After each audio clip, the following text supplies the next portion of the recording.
Hey guys. Welcome to Cuple.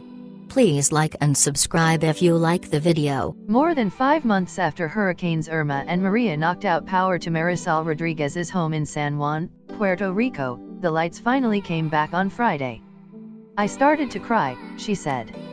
On Sunday afternoon, her jubilant neighborhood, Cuple, made a feast of traditional dishes: rice and beans, roast pork, potato salad for the electrical brigade workers who had been restoring power to the area.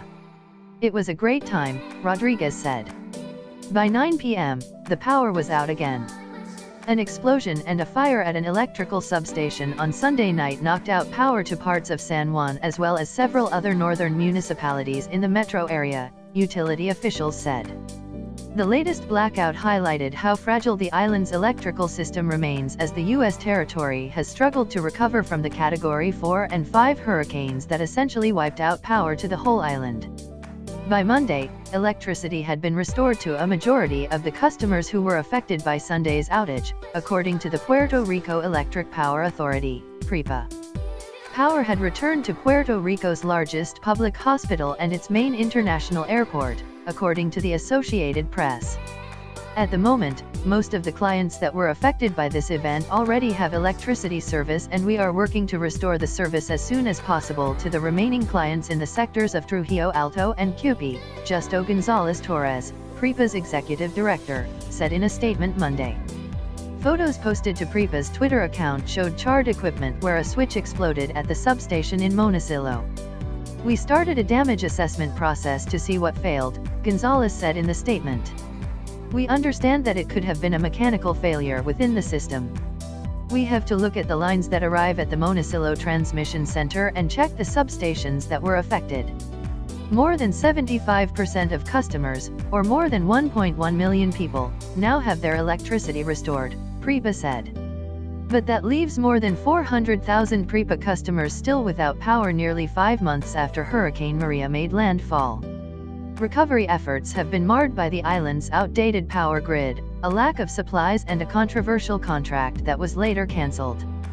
The indebted power authority has a long history of sloppy management and a lack of transparency, which has created a lot of distrust in Puerto Rico, said Cecile Blondet, the executive director of Espacios Abiertos, or Open Spaces, an advocacy group that is calling for more transparency in the Puerto Rican government. "It's obvious the fragility of the system continues and that we're not back to where we were," she said.